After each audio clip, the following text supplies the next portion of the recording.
Okay, I've still got people hopping in here, so I'm going to give it just about 20, 30 more seconds just to make sure.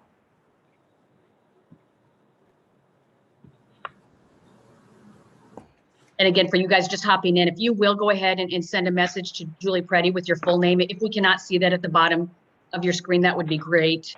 We'll follow up with you afterwards.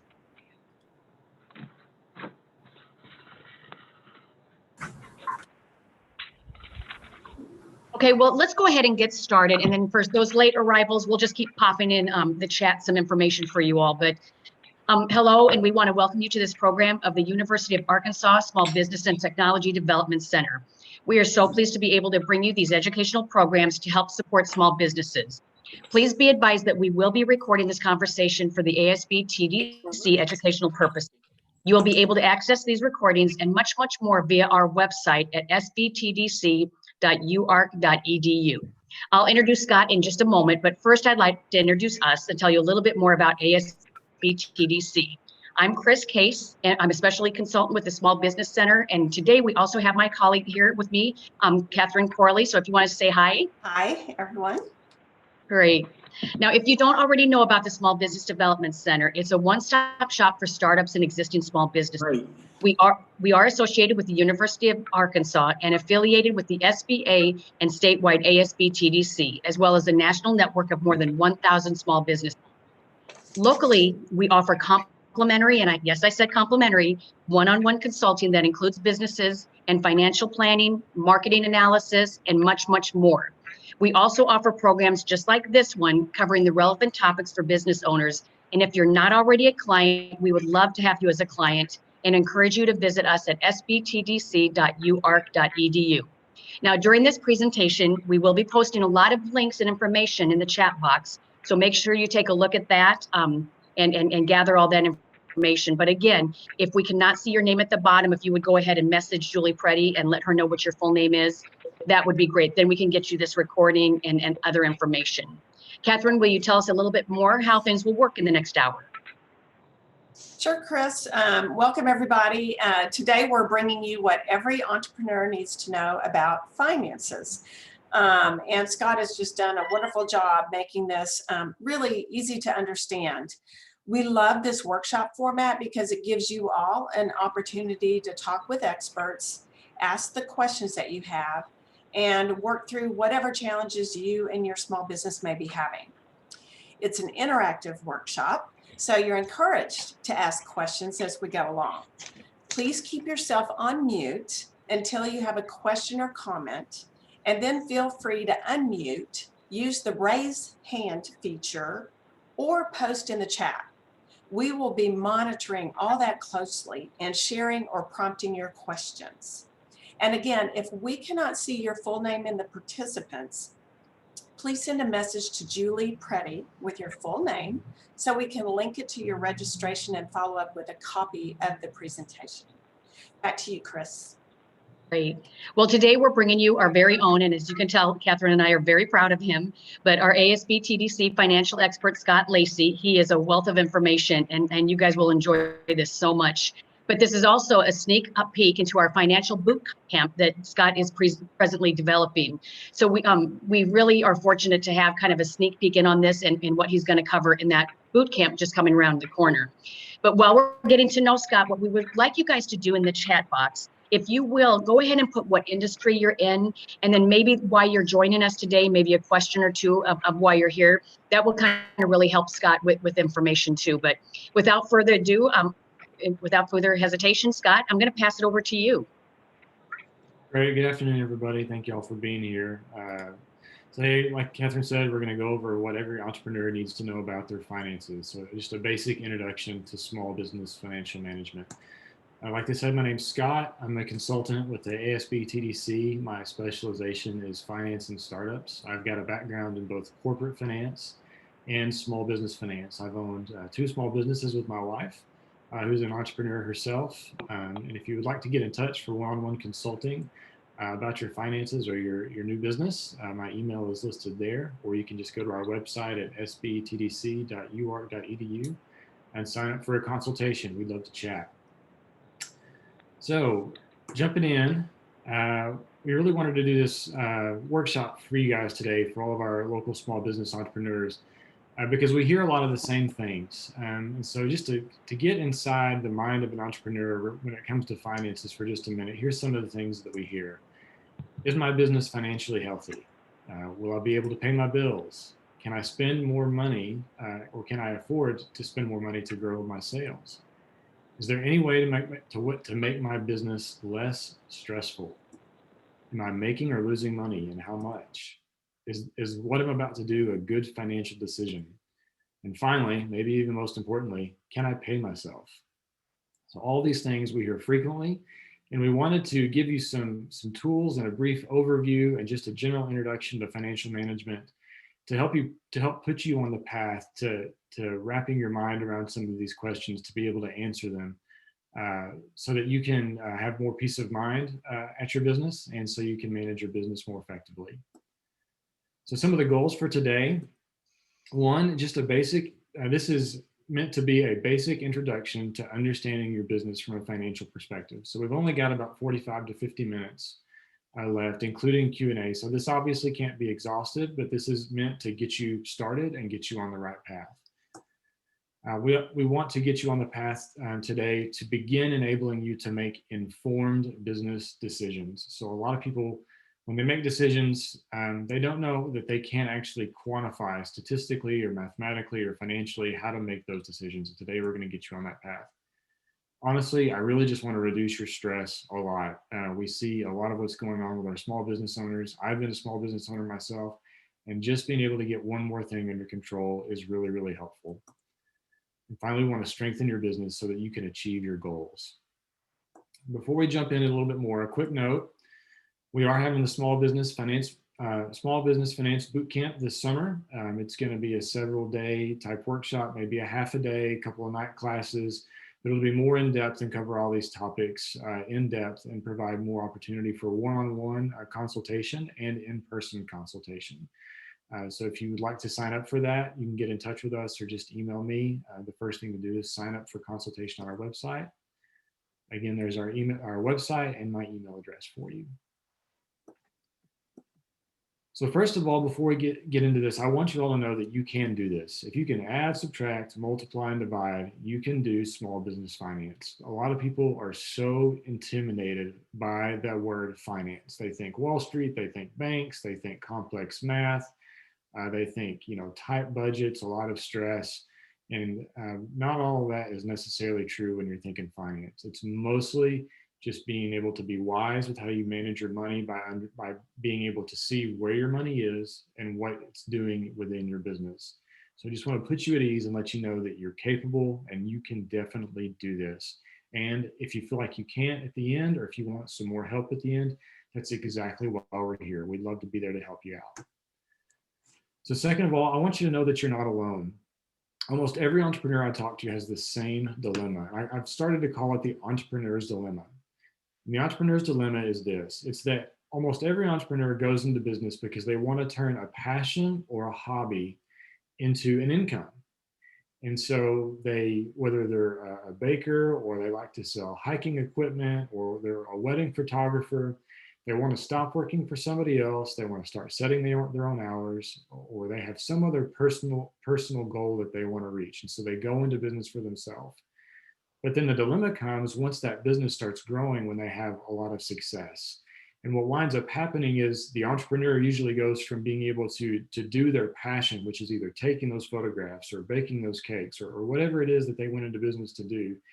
And they start to have to manage their business, whether it's doing human resources or whether it's managing their finances on a day-to-day basis. Those other objectives and responsibilities begin to overwhelm what they originally went into business to do. So today, I want to help you get out of that dilemma by helping you understand the financial part of your business and being able to get control of it. Finance is a learned skill, but it is something that you can learn with just a little bit of help and a little bit of direction. So you're not alone, and we're here to help. Okay, so introduction to small business financial management. The 5 things that we're going to cover today, briefly and quickly, in order to manage your business well from a financial perspective, is 1, start with your goals. 2, You want to know your medical history. Your business, just like a medical patient in the doctor's office, has a history. It has a medical history. And that's known as your financial records and your bookkeeping.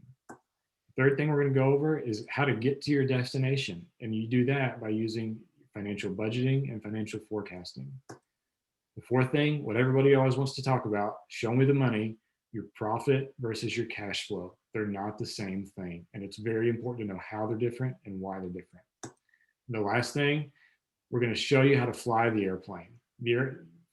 Flying an airplane is a lot like operating a business. When you're flying an airplane, you've got to make really quick decisions and have access to information really, really quickly. There's some ratios and some calculations that you can do very quickly if you're keeping your records to know within just a few minutes how well your business is doing, the direction that it's headed, and be able to make some adjustments really quick. And so at the end, we're going to give you some of those tools and give you some of those gauges so that you can fly the plane of your business. So first of all, in order to manage your business well financially, you need to know what your goals are. You've got to set goals. If you don't know where you're going or what you want to do, you're not going to be able to make good decisions in order to get you there. Your finances play a huge role in what direction you're going to go. And depending on different goals, you're going to make different decisions. And so before we get into what some of those goals are, I just want to remind everybody to make your business work for you. You don't work for your business. Going back to that entrepreneur's dilemma, so many business owners get into their business and before long, they realize that they are working for their business rather than the original intent of having their business work for them. So one of your big goals, one of your overarching goals and context that you should always be operating under is, hey, I went into business to make this business work for me, not the other way around. Some examples of some goals. One, really simple, you might want to achieve a certain monthly income. So when you're planning for your business or you're making financial decisions, if you've got a goal of wanting to make, $75,000 a year for your family, working for yourself as opposed to working for somebody else, that's something that you're going to want to keep in mind as you're making these decisions. Or if it's only $20,000 a year, that could significantly change how you spend your money within your business. So knowing what your personal financial goals are is really important. Second of all, maybe just you want that passive income as opposed to a full salary. Maybe you want to leave a legacy for your children. As you're analyzing your business and making financial decisions, if an investor approaches you and wants to take over more than 50% of your business, but you want to leave this business to your kids, that's going to affect that decision and how you go about making that decision. And other times, you may not be able to manage the business according to your own personal goals. If you have shareholders who own a percentage of the business, you're going to have to understand what those shareholder goals are and manage the business to meet those shareholder goals. In most corporations, the goal of a business is to increase shareholder wealth through increasing the value of their shares or through providing them dividends on a regular basis. So depending on what your personal goals are or what the goals of your shareholders are is going to depend on some specific financial decisions that you make. So you need to understand your goals in order to make good financial decisions.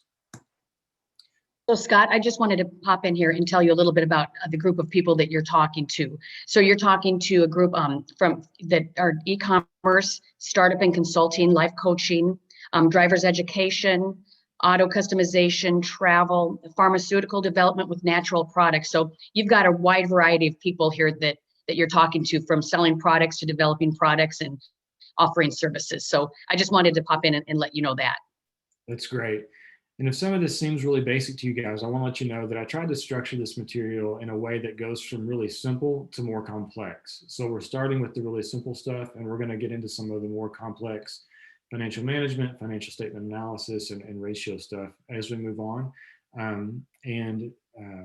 Hopefully I hit the target today. And if you've got any questions, put them in that chat box and I'm happy to answer, because we do want this to be more of a workshop format as opposed to a webinar format. So don't be afraid to stop me as I go.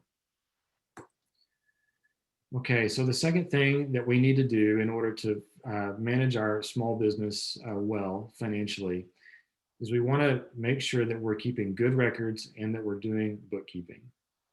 A lot of times when we mention the words bookkeeping or keeping records, it's not something fun. Nobody goes into business, or very few people go into business because they want to keep books. And so what is bookkeeping? It's really just the organized recording of all of your financial transactions. You can think of it as the medical chart for your business. So when a doctor goes, into the patient room, there's all kinds of monitors around. There's, measurements that are taken from blood pressure to heart rate and, brain activity, all kinds of other things. And they put those in a chart. And before a doctor makes a decision, he always wants to go back and look at that chart to make those decisions. So as you're doing your bookkeeping, as you're doing your record keeping, you're developing the medical chart for your business so that when it does come time to make a decision, you've got really good information to make that decision based on. So don't let that word bookkeeping confuse you. It's really just the organized recording of all of your financial transactions. So why do we want to do good bookkeeping and keep good records? Well, the first and the biggest reason is because is for good decision making. If you don't have good books or you don't have good records, you can't make reliable or informed or timely decisions.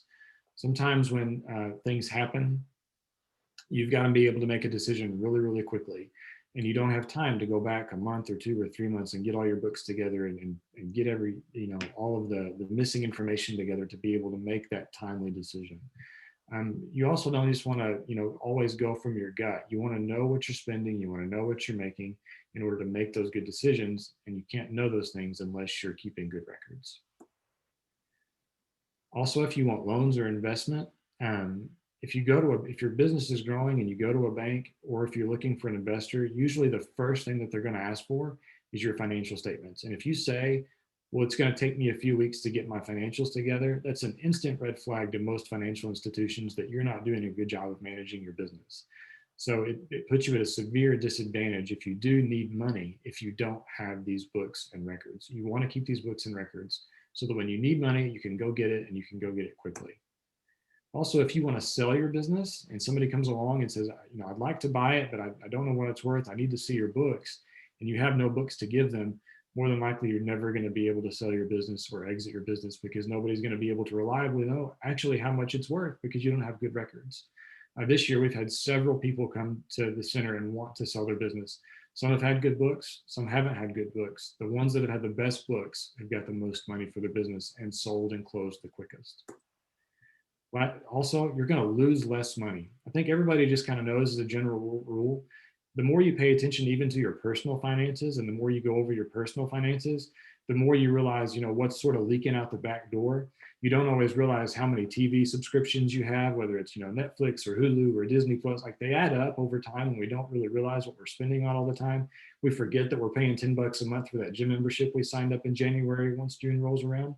The same principle applies to business. The more you track things, the more you pay attention to things, the less money you're going to lose, and the more you're going to be able to shut off that back door to money leaking out of the back of your business. So another great reason to keep good records and keep good books. Another reason is for goal evaluation.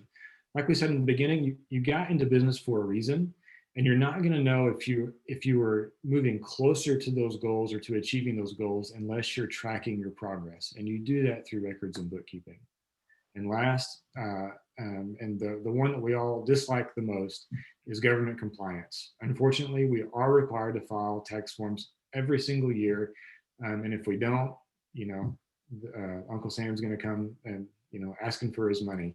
And people do get audited. I never thought I'd get audited in my life. I got audited last year.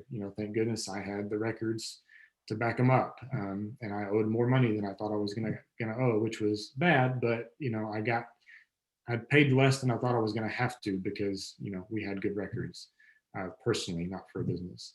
But that is another big reason. The government does ask that you keep, depending on the size of your business, keep financial records for at least 3 years. If you're a large business, sometimes up to 5 years. They also they ask that you keep your books up to date every single week is the IRS standard. Even though that's not necessarily practice, but if you are audited, they are going to ask for every single week. So government compliance, at the very least, is a reason you need to be keeping your books. Okay, so how do you keep your books? So real quick, we're going to go through a few methods and some tools in the general process. And again, this is just a general overview. If you want to go more in depth with this, I encourage you to sign up to talk with a consultant. Email me directly. I'd love to talk with you, or sign up for Financial Bootcamp. So quick disclaimer, this is going to be just a really quick overview. So there's a couple of methods. You can do it yourself.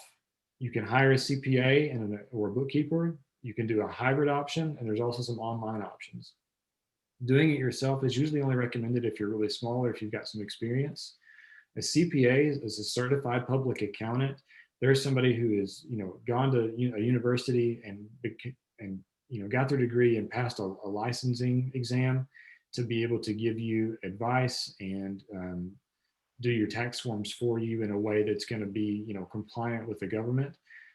A lot of people get the word or the phrase or the title CPA confused with bookkeeper. The CPA has their CPA license. A bookkeeper may or may not. The primary role of the bookkeeper is to take the financial information you give them and do the data entry correctly, whereas the CPA is more about tax compliance and giving you recommendations to better financially manage your money so that you're not having to pay as much taxes. They can give more legal type advice where a bookkeeper is limited. The hybrid option that I was talking about, if you don't do it completely on your own or hire a CPA firm to do everything for you, is if you are essentially taking all the financial information every month, gathering it together, and then forwarding it to a bookkeeper who can do it at a cheaper rate than a CPA would typically offer, even though bookkeepers work for CPAs a lot of times, and they can do all of the entering of the information for you. There's also now some really good online options.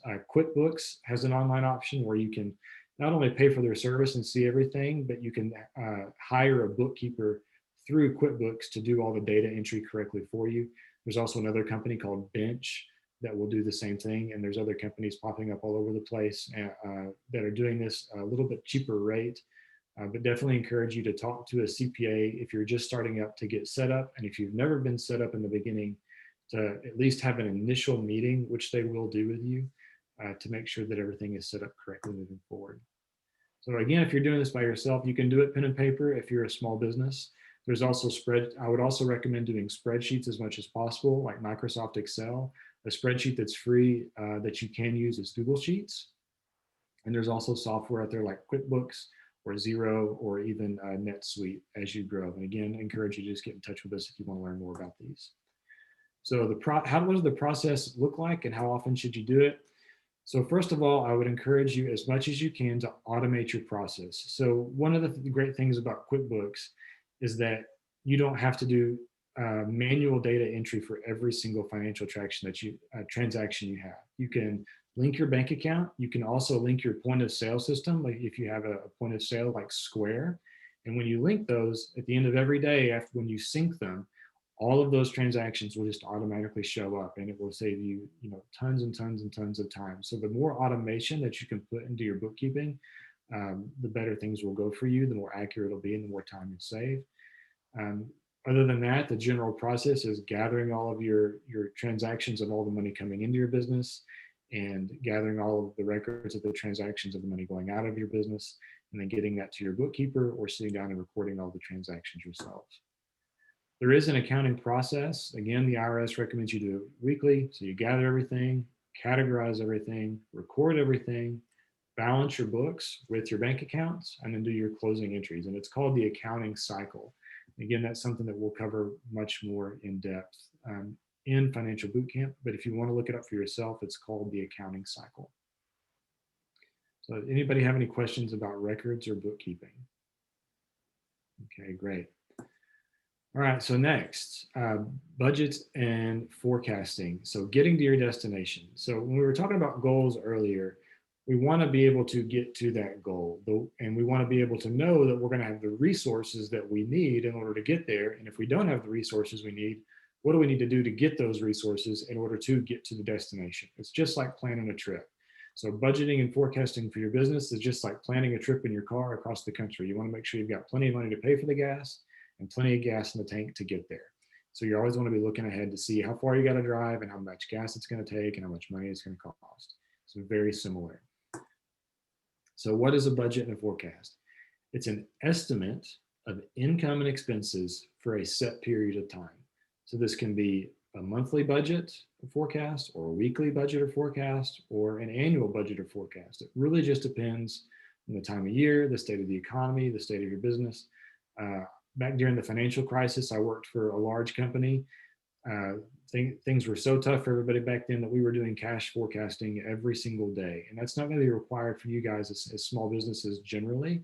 But I just want to say that to let you know that you can do this, for a short period of time or a long period of time. And that may change depending on the season and the state of your business. But why do you need to do a budget and a forecasting? Almost any time I was ever asked to do a budget for anybody, it was just like, oh man, like really? It's not fun. It's not something I enjoyed doing. It's hard to know because, things aren't necessarily concrete, but they're things that we need. So why do we need them? So the main reason, the number one reason that we need to do budgets and we need to do forecasting is so what we can do what is called effective capital allocation to get the maximum return for the money. It's also known as getting the biggest bang for your buck. So if you do any reading about business or you follow business news, one of the things that you'll most commonly hear is that the most effective CEOs, the most effective business managers are the ones who most effectively allocate their capital to the areas of their business that are going to give them the biggest or the most effective return.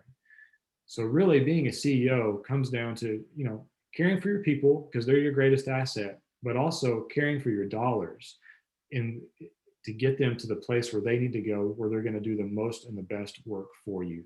So capital allocation. We are all limited on the amount of resources and the amount of money that we have. So we have to prioritize our spending according to our goals, and then we have to allocate the scarce resources that we have in order to achieve those goals. The example I like to use is a wedding. When brides get married, they all have something that's different and that's important to them that's a little bit different, and they all have different outcomes that they want. But they typically got a set budget for the wedding, and different things are important. Some it's the dress, some it's the photos, some it's the food, some it's the venue, the honeymoon, all of these different things. And so they take that budget and they decide, well, what's most important to me? Is it the dress? Is it the destination? Is it the honeymoon? Is it the venue? Is it the food? Photographs? What is it? And they allocate their resources according to their priorities and their goals in order to get the outcome that they want. And it's the same thing for your business. It's the exact same principle. And your budgeting is the primary tool to do that capital allocation. Secondly, it helps you control your spending. Generally, startup businesses manage their money and decide to spend money through this process. Somebody in their business will come to them and say, we've got this invoice due, or we've got to pay for this emergency, or we've got to pay for this product or for this inventory. Or they'll get an email that has, a bill due of some kind. And so we go, oh, can I afford to pay for that right now? So they open up their bank account, their online banking, like, okay, I've got the money in there to pay for that. Bang, I'll pay for it, and then I'll be done. What that fails to do is spend money according to priorities. It fails to spend money according to their goals. When you have a budget, when you have your goals set and those bills come due, or or you're approached with different projects or different opportunities, you can evaluate those projects or opportunities or even those bills sometimes through the grid or through the filter of your budget so you don't overspend.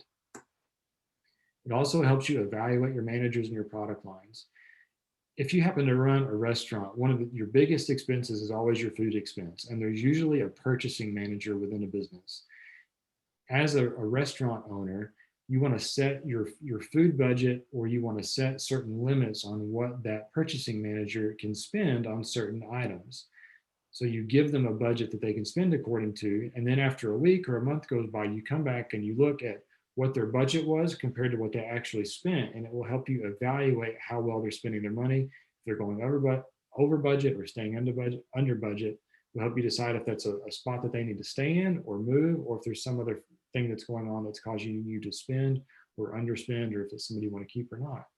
It also helps you evaluate different product lines. If certain product lines are not making the amount of money that you thought they would because you made that budget or because you did that sales forecast, you can make a good decision about whether or not to keep that product line. It also helps you empower and train your employees. In one of the businesses that I had with my wife, one of the things that we did was make candles. But before we ever started to make candles, we had an employee come to us and said, hey, I'm noticing that one, candles is probably something that we can make, and it's also something that seems to be in demand in the market that we're at this price point. What do you think about that? And so I said, well, yeah, let's explore that. And so because we had gone through the budgeting process, I knew how much money we had to dedicate towards potential new projects. And so I was able to tell her, okay, here's a certain number of hours that you can spend on this, because here's how much I'm paying you. Here's the amount of money that you have to spend on researching and, getting different, the different materials in to be able to make these candles. And then here's the amount that I need you to be able to make that candle for, to see if we can make it. So I gave her that project completely on her own, was able to delegate that to her completely, and she was able to go and make a complete product line for us because we had done a budget in advance. And so now I've empowered and trained this employee to open up an entirely new product line for our business without me having to do much at all. So it allows you to delegate responsibilities. So how do you do a budget? First of all, you've got to keep in mind your goals and your priorities. Then you want to look at your historical sales and your spending and try to project forward using those historical data points. You want to estimate your project and your future spending sales as well. So you want to look at the past, and then you want to also estimate and project to the future. Fourthly, you want to write it down. It's not necessarily something you can just do in your head. It's something you want to probably put in a spreadsheet or write in a notebook so you can track and compare year over year or month to month. Your budgets and your projections are going to be based off of this simple equation. Your revenue minus your expenses equals your profit. And that's what your budget is going to look like. On the top is going to be your projected revenue. Under that, your projected expenses. And at the bottom, your projected profit. And then once you've done all of this and you've actually gone through some time and got some more data, you're going to adjust your spending in light of your results, your goals, and your priorities. Are there any questions about budgets and forecasting? Again, I know that was real quick. We would love to talk to you one-on-one, but we can't. Yeah, Scott, I was just going to pipe in here because before we get to my favorite part, show me the money, I wanted to make sure that we pause because we're about halfway done. And so if anybody has any questions, please pop them in the chat box, or we'll save some time at the end, or you'll have all of our contact information to ask us questions after. So I know this is a lot of information, Scott. I just wanted to take a quick pause. For sure. And if there's no questions, we'll go ahead. Great.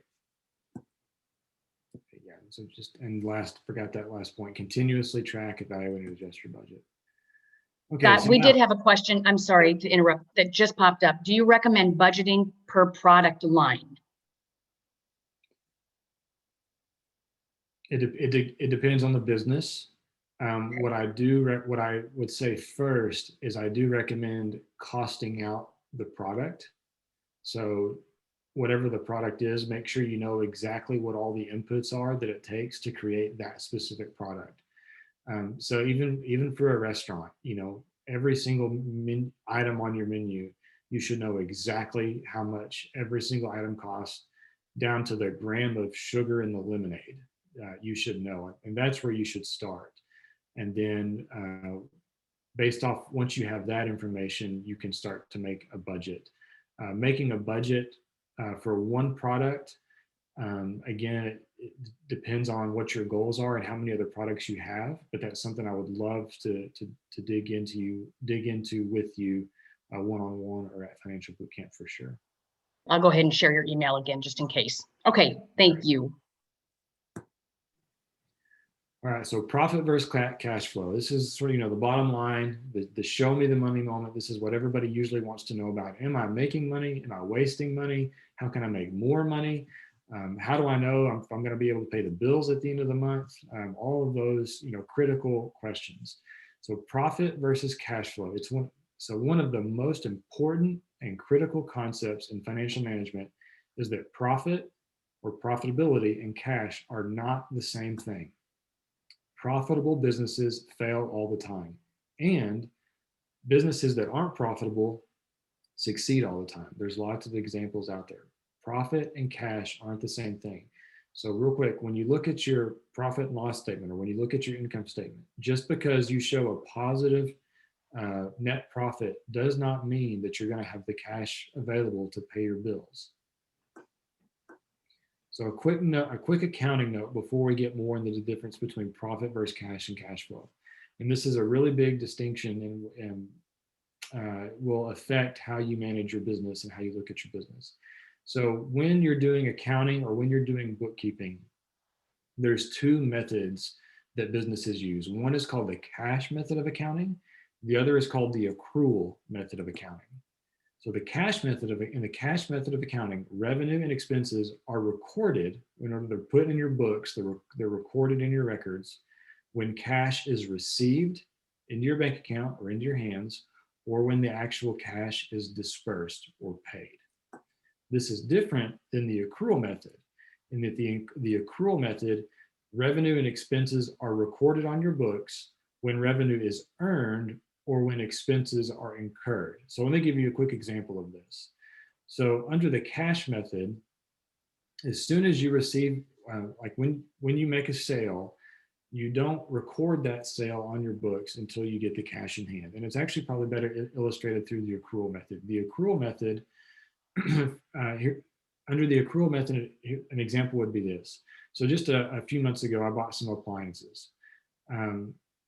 The store that I bought them from made that sale in February. They did the work to earn the money in February. But at the time, because I wasn't going to have the appliances delivered for 2 more months, I only had to give them a $1,000 deposit. So that day they earned a sale of a few $1,000s, but I only gave them $1,000 in cash. So on their books, they recorded under the accrual method that they earned the entire sale, even though they didn't get all of the cash. They recorded the sale when they earned the money.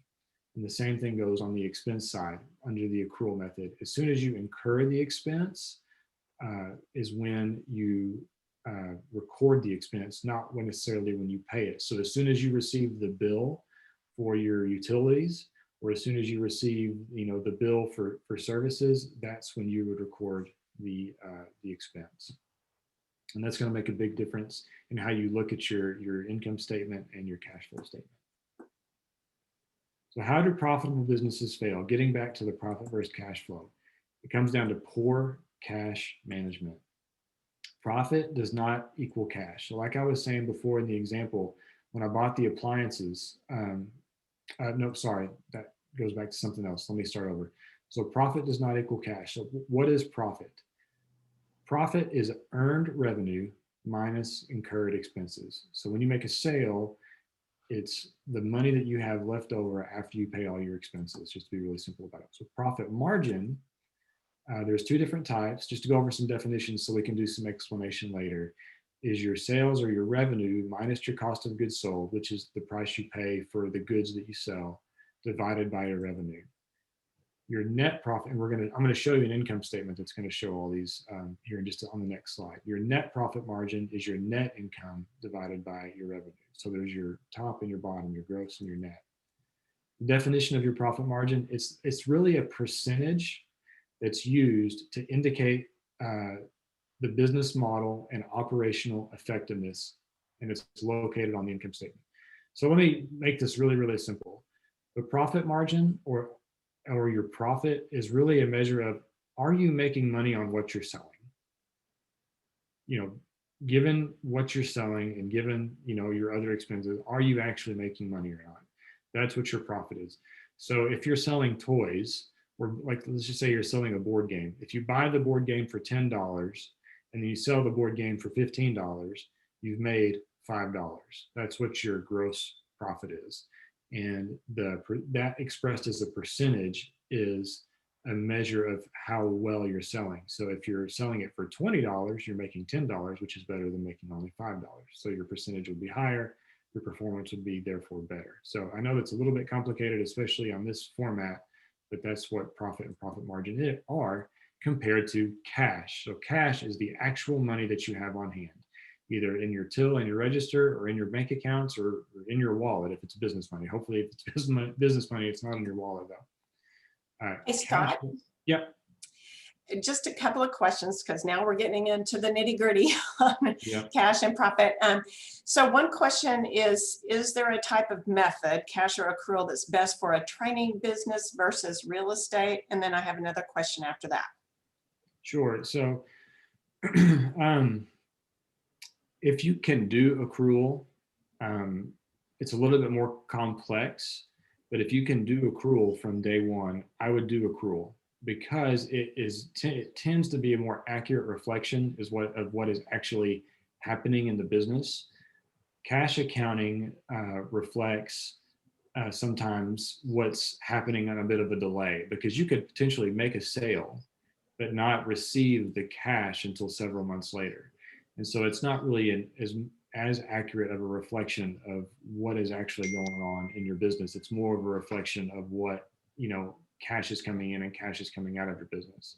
So when you can do accrual, I would do accrual. And the way that accrual makes up for being able to see what's actually going on with your cash is by having what's called the statement of cash flows, which is one of the three main financial statements. So if you can do accrual and learn how to look at your statement of cash flows. If you can't, if it's too complex, or if you don't have the time, you can do cash and it's fine, but only really until you get to a certain point. At a certain point, most businesses do need to go to accrual accounting. And Scott, the second one, thank you for that, is I know my business uses the cash method, but yet when we purchase a vehicle for the business, I think the full tax benefit of that purchase occurs that year. This never makes sense to me. Yeah, so that would be a question for your CPA for sure. I'm not exactly sure how that works, and I don't. I could sit here and think through it for a few minutes, but since we're sure on time, I would, definitely love to talk to you one-on-one on a consultation to figure that out with you, or get in touch with your CPA. Okay. So to answer the question, how can a business be profitable but not be able to pay its bills? The biggest reason is if you're doing accrual accounting and you have a large amount of accounts receivable. So real quick, what are accounts receivable? Accounts receivable is money that you are owed. So you've provided a service or a business to somebody, but they haven't paid you yet. So let me give you an example. So on a lawn care business, for example, most people have lawn care that comes, 2 or 3 times per month to either mow the grass or spray the lawn or fertilize the lawn. But those businesses typically won't bill you until, after those services have been provided. So the lawn care company, they've provided you services, but you haven't paid them yet. And so that lawn care company has an account receivable from the customer. They're waiting to receive that money from the customer. If those customers don't pay, but then the payroll comes due for that lawn care company, they need to pay the employee who did those services. If they've got too many accounts receivable and no cash from bills paid in their account, they're not going to be able to pay their employees. So that's a real simple example about how you could be providing services and making sales, but not receiving the cash that you need to be able to pay your bills. And that happens a lot with companies. And so, and the other main way that businesses can be profitable but not able to pay its bills is just through poor planning for that very reason, because of accrual accounting. And so if you have a large amount of accounts receivable, but you've got a lot of bills coming due and you've not planned in advance for your cash flow, you're going to be short at the end of the month and not be able to pay your bills. So we want to make sure that we understand the difference between profit and cash flow, because most businesses, especially small business owners, begin to only manage their business through the income statement or the profit and loss statement, which we're about to dive into. So how do you know if you're profitable and cash flow positive so you can pay your bills? How do you know you're making money off what you're selling? And how do you know that you're going to have the cash in the bank to be able to pay your bills? So one, profitability is found on the income statement. Your profitability is a measure of how efficiently and effectively your business is generating money from what you're selling. And then the cash flow statement, the ability to pay your bills and how much money you have in the bank, is shown in the statement of cash flows. So first, we're going to look at the income statement, or the profit, the P&L, the profit and loss statement. So a measure of profitability, the income statement. So the top line is just your revenue or your sales minus your cost of goods sold. Your cost of goods sold, the easiest way to think about it is simply how much it costs you to acquire the products that you sell. So going back to our board game example, if you buy a board game for $10 and you sell it for $5, or for $10 and you sell it for $15, your cost of goods sold is how much you had to pay to buy the board game, so $10. And your gross profit would be $5 if you sold it for 15. So your income statement starts with the revenue, your sales in the top line, then your cost of goods sold, which gives you your gross profit. And then the next section is your operating expenses, which includes things like your rent, your payroll, your advertising, taxes, depreciation, interest, etc. And at the bottom of all that will be your net profit. So just a quick example, if you've got revenue of $20,000 and you pay $8,000 for board games, then your gross profit is $12,000 or a 60% gross margin. Then we go down to your operating expenses, which is also known sometimes as your overhead. Your rent was $2,000 on your retail space. Your payroll was $3,000 for your employees and yourself. Advertising was $1,000, taxes $2,000, and then your other miscellaneous expenses were a net profit of $4,000. So you can see the difference there between your gross profit, which is just what you make off the sale of your goods, and then your net profit, which is how much money you have left over after you pay all of your expenses. That's the income statement. Scott, we have a question on how to estimate cost of goods sold when I'm designing my own classes and curriculum. Sure. So for many service-based businesses that don't sell a physical product, your income statement may actually not even include cost of goods sold. And that is a specific other type of business that it just is a different, I'll just make it real simple. It's just a different kind of business with a different income statement. And if you don't have a physical product that you're selling, and primarily if you don't have inventory, then you're not going to have cost of goods sold. So if you're just teaching or even just providing accounting services and you don't actually sell a physical good, many times you won't have a cost of goods sold on your income statement.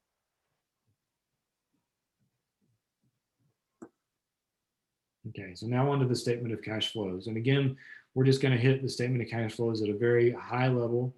We'd love to talk you through it more at boot camp, but this is just a general overview of what you're looking at when you see a statement of cash flows. So it starts off with your net income, which actually does come from your income statement. And then you add back in your net cash flow from your operations, positive or negative. Then your net cash flow from your investing activities, and then your net cash flow from your financing activities, which includes things like your mortgage payment, your payment on equipment or any vehicles. So if you've taken out a loan for your business building, or if you've taken out a loan to pay for equipment, or if you've taken out a loan to pay for vehicles, those payments, those principal payments will actually not show up on your income statement. Those payments will only show up on your statement of cash flows because those payments are actually considered financing activities. And that's another way that you can get into trouble by only managing your business by looking at your income statement, because not every expense that you have, or not every item of your business that requires a cash outflow is recorded on your income statement. Those specific payments, because they're considered financing activities, are only recorded on your statement of cash flows. And then at the end, you get your net cash increase or decrease. And it's through looking at this statement of cash flows and doing your cash flow projections for the coming months in light of your expenses that is going to help you know, can I afford to pay my bills at the end of the month? So if you only look at your profit and loss statement or your income statement, you're going to know if you're making money or not off of what you're selling and off of your business model, but you're not necessarily going to know if you're going to pay your bills at the end of the month. In order to know that, you need to look at your statement of cash flows. And both of these financial statements, by the way, you can either get through QuickBooks, or you can request them from accounting. If you do have QuickBooks, it's really simple to get. You just go to your reports. Oftentimes it's one of the top 2 or 3 reports listed in your QuickBooks dashboard, and you can just click on it and type in the time period that you want it for, and it will give that information to you really quickly. Okay, so the takeaways from knowing the difference between profit versus cash flow. One is that profitability, so your income statement, is a measure of your operational effectiveness. It's not an indicator if you can actually pay your bills or not.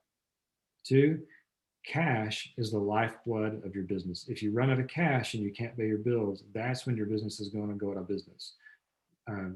you'll go out of business if you run out of cash before you'll go out of business before operating on your income statement at a loss. Let me say that again. You will go out of business more quickly by running out of cash than you will if you are operating at a loss on your income statement. Thirdly, accrual-based accounting businesses especially must manage their cash well by looking at future sales, future expenses, cash inflows, and cash outflows. Lastly, positive cash flow is more important than profitability and can't be seen solely on your income statement. Okay. And Scott, let me pipe in here for a quick second. We were talking about this presentation before we put this all together.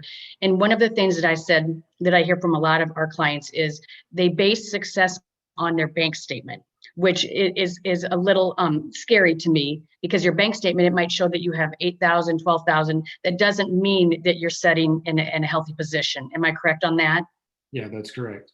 So you can, through a lot of work, you can look at your cash flow through your bank statement, but it's not a very good indicator. It's kind of like looking through some fog and trying to see something clearly. The information is generally there, but not in a way that is going to be very useful to you, and in a way that's going to be easily interpreted by you to be able to know and understand your cash flow.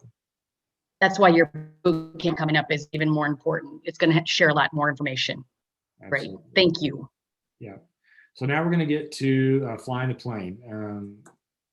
So this is meant to give you a dashboard, just like an airplane instrument board. Some quick things that you can look at to know if your business is healthy, if your business is doing well, if you're making some good decisions moving forward. So the first tool I'm going to give you is a break-even analysis, and we're going to do a really quick overview of that. The other main tool we've already been over is your budget. You want to look at that on a regular basis, just like you do on an airplane on some of your gauges. You always want to compare, for all of these next items, your actual budget versus your projected budget versus your historical performance. The same goes for sales, your gross profit margin, your net profit margin, your net cash increase or decrease, your month's cash reserves, how much money you have on hand, if you didn't make any sales, your quick ratio, which I'll get into here in a minute, and your accounts receivable turnover. If I was going to say there were 9 things that I wanted every business owner to look at on a regular basis, weekly, no more than monthly, these would be the 9 things that I would want you to know. These would be the 9 gauges that I put on your dashboard today as a new small business owner, new to financial management. And I'm going to go over each one of them in just a few more minutes in the time that we have left. So real quick, the break-even point, it's the point at which total revenue and total expenses are equal. It's the minimum number of units that you're required to sell in order to cover all of your expenses. And the formula for it is below. It's your fixed costs. So things like your rent, your utilities, the things that you're going to spend every month, no matter what. If you don't make a single sale, you're still going to pay these costs. Divided by your sales price per unit. So if you're selling cupcakes for $5 a cupcake, your sales price is $5 minus your variable cost per unit. Your variable costs are the costs that you incur only when you produce something. So if you're producing cupcakes, you're only incurring costs when you produce a cupcake. If you're not producing any cupcakes, you won't have any variable costs. That's a really big simplification, but again, we'd love to talk to you more later. So here's the quick example for it. If your fixed costs are $10,000, so your rent, your payroll, your utilities, etc., and your variable costs are $3 instead of maybe a cupcake, let's say you're a restaurant serving a meal, so $3 per meal served, and you charge $8 per meal, then your break-even point is the following calculation: $10,000 divided by the $8 you charge minus the $3 it costs you to make the meal, which comes out to, in units, 2,000 meals. So what does that mean? If you're looking at doing a new project or a new business or a new product line, and you come out with this number and you're like, okay, in order to get to my break-even point based on my cost structure, I've got to serve 2,000 meals. Let's just say in a month. So then you can break that down into days or weeks, or you can even go up to years if you want to. And so if you've got to serve 2,000 meals per month and you break that down into days, you can think to yourself, Is that something I'm actually capable of doing? This could be even a number of clients. If you're, a dance school and you've got to, you've got to have, 2,000 classes per month, that may be something really, really difficult to do. Or if you've got to have 2,000 clients per month in order to reach your goals, it gives you a really good idea if that's achievable or not, and what you're going to have to do just to break even, not to necessarily make money or be profitable, but just to break even and cover your costs. And then the check on this to make sure the math is correct, 2,000 meals times $5 profit per meal would be $10,000. And again, that was really fast. This is a recorded presentation, so you can go back and revisit this, and I'm happy to go over it with you one-on-one or at boot camp. So to the rest of the financial indicators or the gauges for your airplane for flying the plane that I want you to look at on a regular basis, gross profit margin, the formula for that is revenue minus your cost of goods sold divided by revenue. Your net profit margin, which is that bottom line. When people say bottom line, this is what they're referring to as your net profit margin, which is your revenue minus your cost of goods sold, minus your operating expenses and your interest and taxes and depreciation. And I forgot, I left out as part of the formula on that. It's also divided by revenue. Your month's cash reserves, this is how much you've got on hand. This is what banks a lot of times use as a judge to see if you can pay, how well you can pay your bills. I mean, it's just your total cash divided by your total average monthly expenses. Most businesses, you want to have 3 to 6 months cash reserves on hand. Your quick ratio, it's another measurement of how well you can pay your bills and how financially healthy you are. It's your current assets minus your inventory divided by your current liabilities. Then the other thing I want you to look at on a regular basis are your sales trends week over week, month over month. And then, as we were speaking about before, your average accounts receivable average collection time. If your collection time is more than 30 days or so, you really want to start trying to bring that down to less than 30 days and getting your money sooner so that you can pay your bills on time. Last is your overall net cash increase from month to month, and the way that you'll see that is on your statement of cash flows. So there's a lot of things that we didn't cover. For instance, some things that we're probably going to cover in boot camp is how to use debt wisely, how to do cash forecasting, how to make accurate sales projections. What is a balance sheet? What's the accounting equation? Costing, revenue streams, if you've got different revenue streams of your business, how to make a financial model to be able to judge if your business is healthy or not, and so many other things. So we'd love for you to sign up for that Small Business Financial Bootcamp to dive more into some of those things. It's going to be released this summer 2021. Just email me to get in touch and I'll get your name on the list. So leaving today, what are some immediate action steps that I'd love for all of you to do? One, register at the ASBTDC for one-on-one consulting and that bootcamp.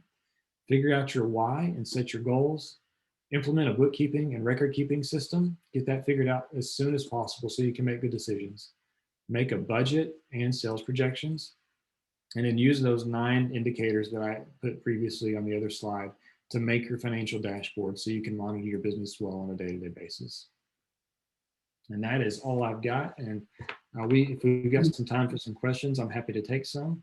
But other than that, I hope it was helpful for all of you. I really appreciate all of you coming and trying to absorb all of that in an hour. I know it was a lot, but we really are thankful for you guys. And yeah, I just hope it's helpful. It was a lot, Scott, but it was so great. Your examples were great. And like we said before, we're going to have a recording so you can listen to this recording again if you need to. You can also email us with any questions that you might have. I know that I've got a question from Lynette about showing the formula page again. So I've asked her to send me her email, and I'll go ahead and get that slide sent to her.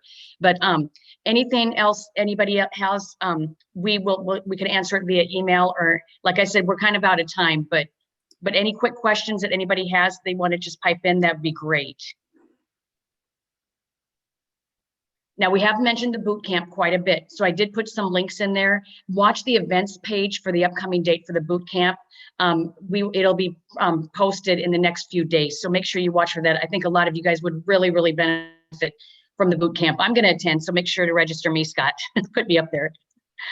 Well, guys, thank you again for being here today. And as an attendee of this conversation, you will be emailed a copy of this presentation and a brief summary. And we would love you to fill out that summary because it really gives us a great idea of what we can do to improve these. Just even a little bit would be a great help. Don't forget to visit us on our website. I've been posting that link over and over again in the chat. It's sbtdc.uark.edu. And you can find this past recording or this recording, past recordings, and a lot of future information and tools that you can use. Catherine, can you tell everyone where to find us? Sure. As Chris mentioned, as you can see on the slide, you can go to our website at sbtdc.uark.edu. And you can actually get there quickly and not have to remember all those letters by using the QR code that you see there on the screen. And once you're there, you'll be able to become a client, which can qualify you for Scott's upcoming financial boot camp. So sign up for notifications, request the Get Consultation button. You can also view previous presentations, access our toolbox, sign up for upcoming workshops and webinars, and again, one-on-one consulting. We're also posting all this on social media, so follow us on Facebook, Instagram, and LinkedIn. And please stay in touch, and we will see you next time. Great. Thanks, Scott, again so much. And thanks, everybody, for joining us. Bye, everybody.